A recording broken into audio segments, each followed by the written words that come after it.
let it bang, bang.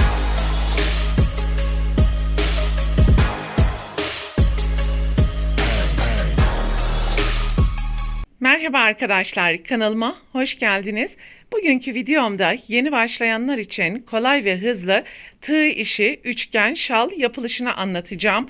Umarım sizler için faydalı bir video olur. Anlatımını yapacağım. Şu an mankenin üzerinde görmüş olduğunuz şal modeli 1 metre 20 santim uzunluğunda. Sizler tercihinize bağlı olarak farklı ölçülerde ve farklı ip kombinasyonları ile örebilirsiniz.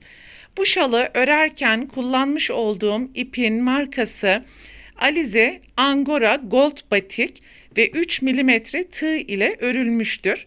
Şu şekilde yakından göstereyim.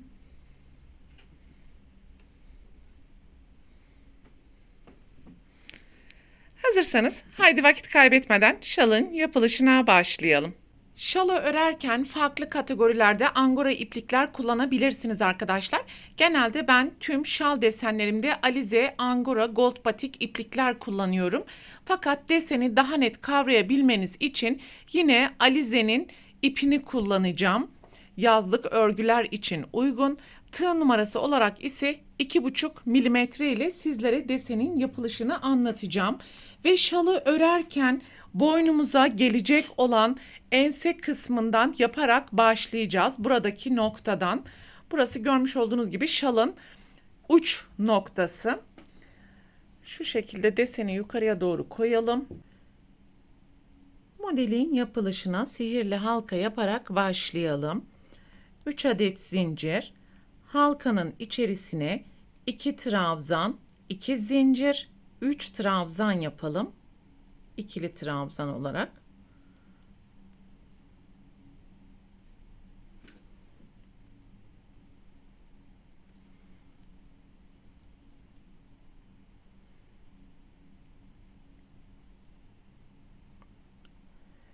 Üç zincir. Aynı boşluğun içerisine 3 ikili trabzan, 2 zincir, 3 ikili trabzan yapacağız.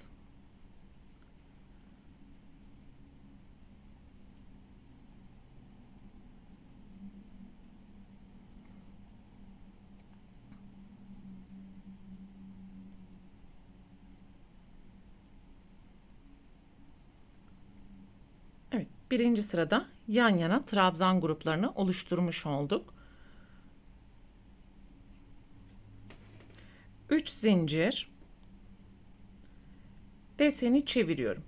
İlk boşluğun içerisine 3 ikili trabzan, 2 zincir, 3 ikili trabzan yapalım.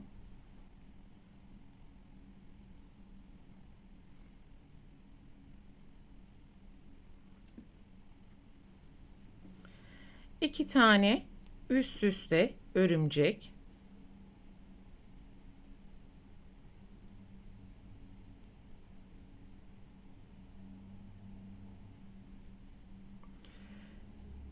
Ve ortada yapmış olduğumuz 3 zincir boşluğunun içerisine 3 trabzan, 2 zincir, 3 ikili trabzan yapalım.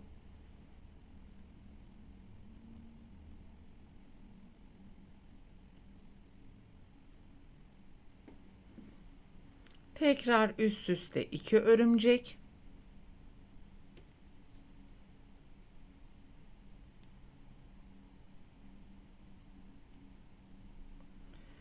Ve son boşluğun içerisine de 3 trabzan, 2 zincir, 3 trabzan yapacağız.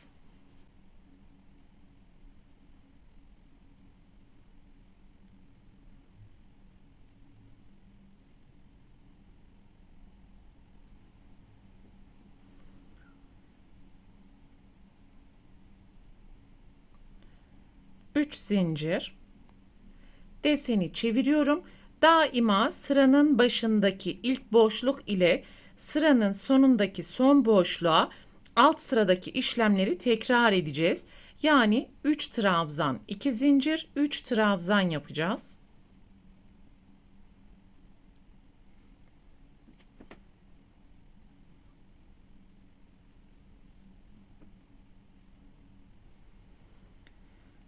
Tekrar üst üste 2 örümcek.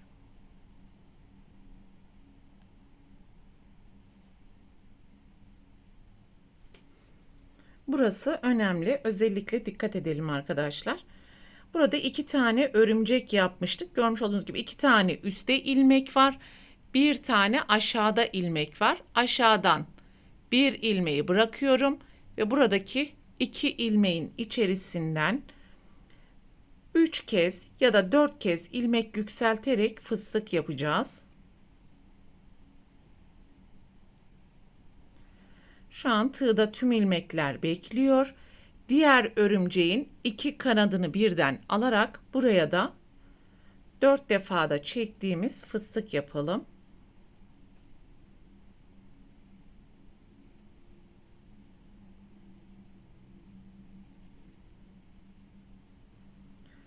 Şu an tığda bekleyen ilmeklerin hepsini birlikte topladım.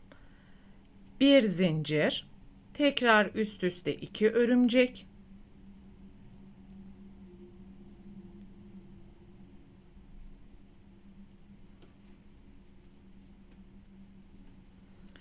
ortaya da şal bitene kadar alt sıradaki işlemin aynısını tekrar edeceğiz. 3 trabzan, 2 zincir, 3 trabzan yapalım.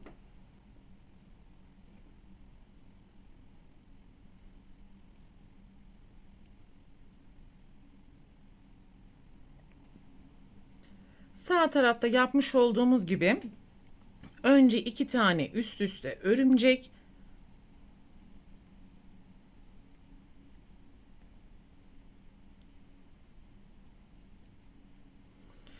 burada yapmış olduğumuz 2 örümcekten önce bu şekilde üstten 2 tanesini alıyorum. Altta bir tane kalıyor. Buraya dörtlü fıstık. Diğer tarafa da aynı şekilde 2 ilmeği alacağım. Bir ilmek aşağıda kalacak.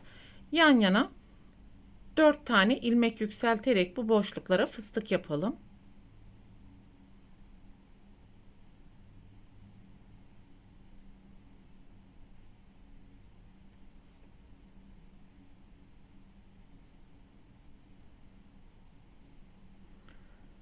Ve şu an tığda bekleyen ilmeklerin hepsini birlikte topladım.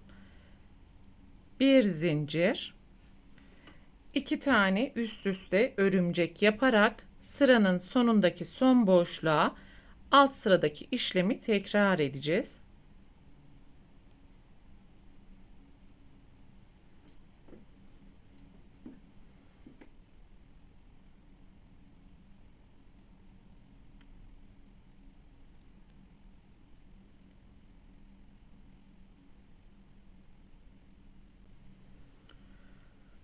Evet, desenin 3. sırasındaki işlemi de bu şekilde yapmış olduk. 3 zincir, deseni çevirerek boşluğa 3 trabzan, 2 zincir, 3 trabzan yapalım.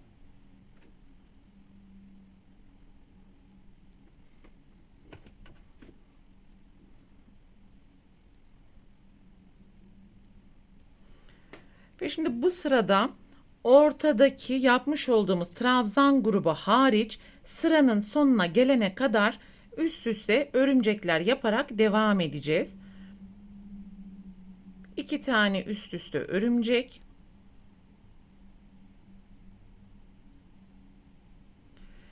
iki örümceğin ortasına sık iğne ile sabitledim. Tekrar 2 tane üst üste örümcek,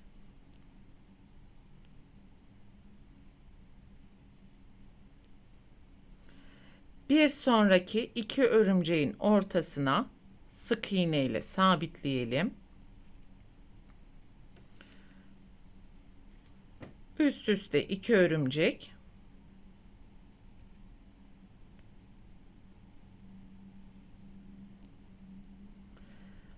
ortaya alt sıradaki işlemi tekrar edeceğiz. 3 trabzan, 2 zincir, 3 trabzan yapalım.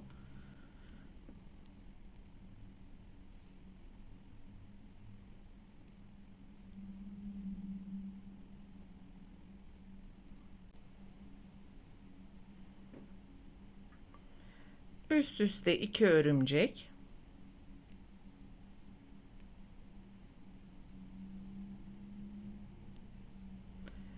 Gelen hemen 2 örümceğin ortasına sık iğne ile sabitleyelim.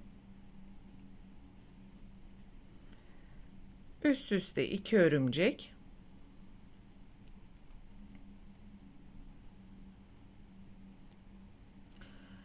Sonra gelen 2 düğümün ortasına sık iğne ile sabitleyelim. Üst üste 2 örümcek ve sıranın sonundaki işlemi tekrar edelim.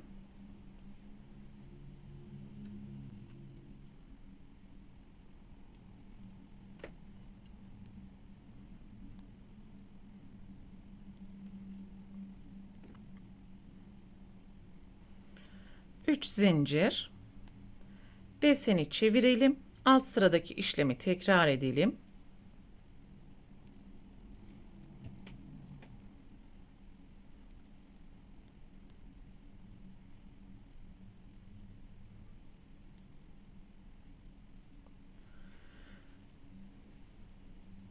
Şu anda 1, 2, 3, 4, 5. sıraya geçtik arkadaşlar. Desenin görünümü bu şekilde. 2 sırada bir desen kendisini tekrar edecek. Desenin birinci sırasında sadece örümcekler yapıyoruz. 2 tane üst üste. Diğer sırasında ise buradaki fıstık desenlerini yaparak deseni sağ taraftan ve sol taraftan artırarak devam edeceğiz. Bu ortadaki trabzan gruplarında hiçbir işlem yapmadan aynı şekilde yukarıya doğru yükselecek. Birinci desen sırasında bir tane fıstık yapmıştık. Şimdi buradaki 2 örümceğin ortasına bir fıstık deseni oluşturacağız. Sonraki 2 örümceğin ortasına ikinci fıstık, sonraki 2 örümceğin ortasına ise üçüncü fıstık desenini oluşturacağız. Boşluğa alt sıradaki işlemi tekrar edeceğiz. Sol tarafa geçtiğimiz zaman da her 2 örümceğin ortasına birinci deseni yaparak sıra sonuna kadar devam edeceğiz.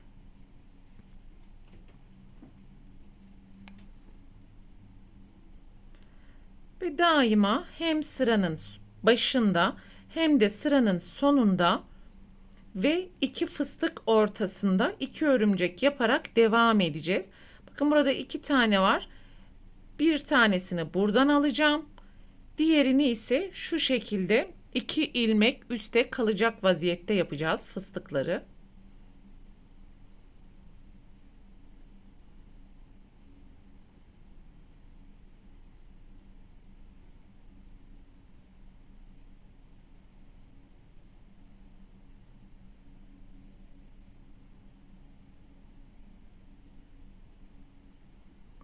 Şu an tığda bekleyen ilmeklerin hepsini birlikte topladım. Bir zincir, 2 tane üst üste örümcek yapalım.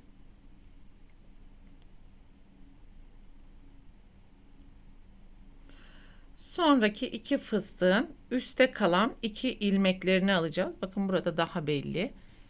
Daha sonra diğerine geçerek yine üstteki 2 ilmek.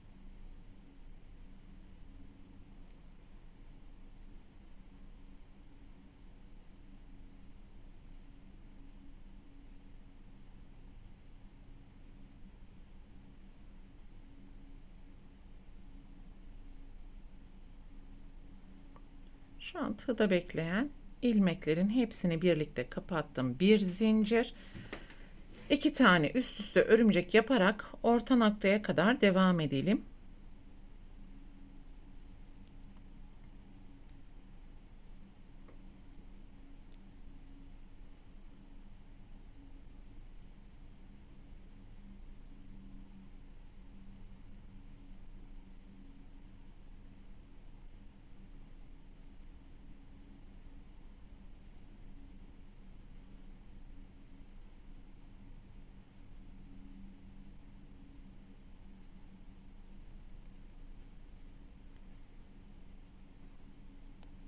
Ortaya geçiş yaparken de yine üst üste 2 tane örümcek yapmayı unutmuyoruz.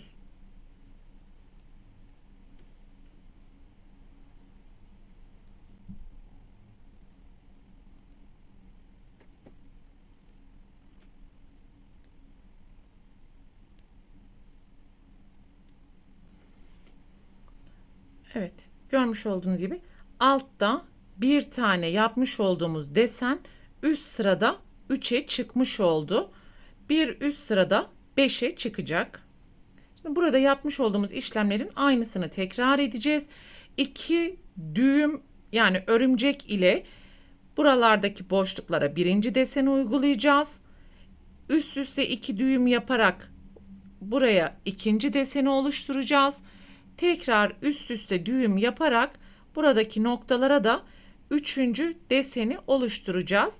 Sıranın sonuna geldiğimiz zaman yapmış olduğumuz örümcek ve puf desenlerinden sonra iki örümcek ile sıranın sonundaki işlemi tekrar edeceğiz.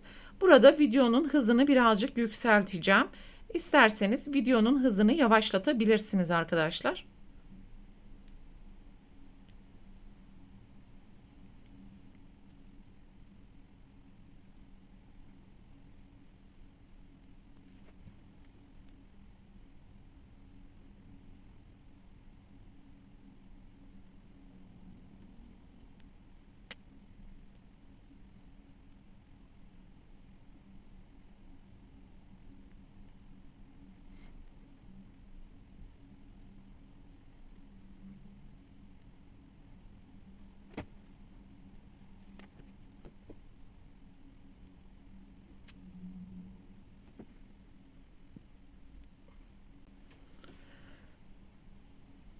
Evet, alt sıradaki işlemi de tekrar ettim sıranın başında. Her fıstık deseninden sonra sadece örümcek ile devam edeceğimiz için örümcek sırasını yapacağız.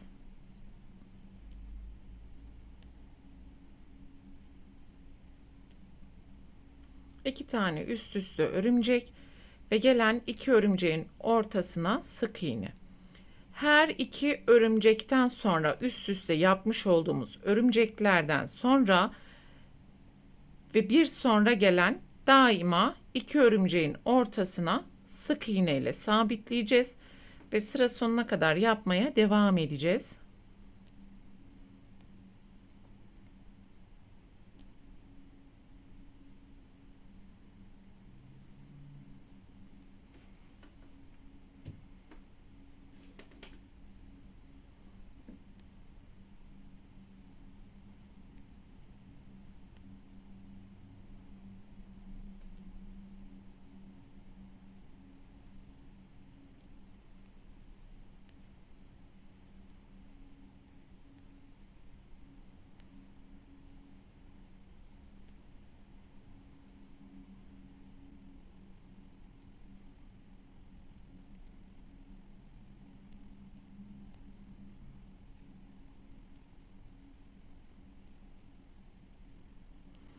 Ve sol taraftaki iki örümceklerin ortasına da aynı işlemi tekrar ederek sıra sonuna kadar yapmaya devam edelim. Sıranın sonuna da geldim ve şimdi dördüncü desen sıranın sonuna geldim ve yan yana örümcekleri yaptım arkadaşlar. Şimdi tekrar desen sıralarını oluşturacağız ve burada üst üste iki örümcekten sonra buraya birinci desen, ikinci desen, üçüncü desen, dördüncü desen ve buraya da beşinci deseni kurmuş olacağız. Yani ikinci desen sırasında yapmış olduğumuz işlemlerin aynısını tekrar edeceğiz. Biz şu anda bakın 1, 2 burayı yapacağız. Siyahta ne kadar görünecek bilmiyorum ama üst üste iki tane örümcek yaparak puf desenlerini yapacağız. Tekrar üst üste örümcek, diğer alttaki desene geçeceğiz ve şal istediğiniz uzunluk olana kadar bu şekilde örmeye devam edebilirsiniz. İstediğiniz ölçüye ulaştıktan sonra yan yana örümcek sırasının sonuna geldiğiniz zaman şalınızı bitirebilir ve kenar yapılışına başlayabilirsiniz arkadaşlar. Desenleri yaparken şalı bitirmiyoruz. Bu şekilde örümcek sırasının sonunda kenar kısmına geçebilirsiniz. Şimdi istediğimiz uzunluk olduğunu varsayarak 3 adet zincir deseni çeviriyorum ve buradaki boşluğun içerisine 3 trabzan, 2 zincir, 3 trabzan yapalım. Şu an kenar yapılışını gösteriyorum.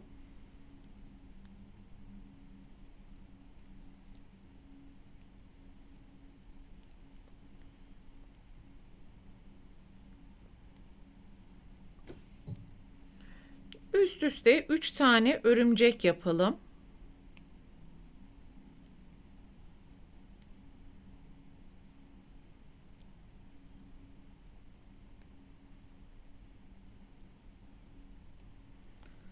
Bu şekilde örümceği yaptık. Bir zincir ile ipi hafif yükseltiyorum. En sonki örümceğin tepesinde ki bulunan boşluğa dörtlü fıstık yapalım.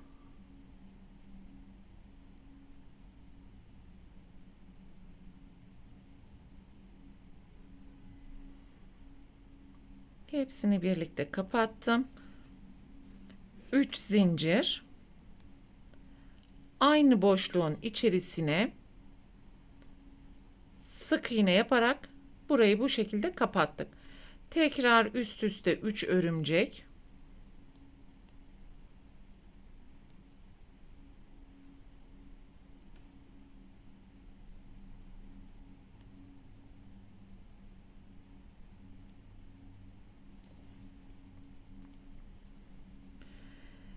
Ve 2 örümceğin ortasına sık iğne ile sabitledim. Birinci kenarı bu şekilde yapmış olduk. Şimdi aynı işlemi tekrar ederek bu kez bir sonra gelen 2 örümceğin ortasına bu deseni sabitleyeceğiz.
Evet, 2 tane deseni bu şekilde kurmuş olduk arkadaşlar.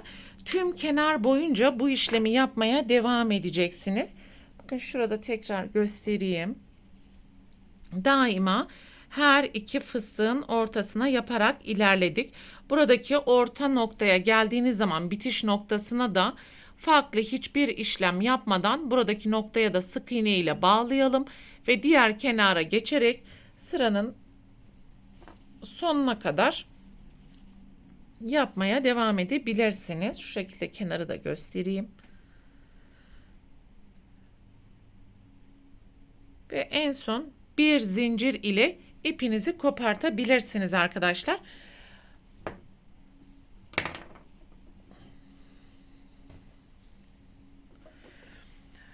Bu videoda anlatacaklarım bunlardan ibaretti. Umarım sizler için faydalı bir video olmuştur. Sonraki örgü eğitim videosunda görüşene dek lütfen kanalıma abone olarak videomu beğenmeyi unutmayın. Hoşça kalın.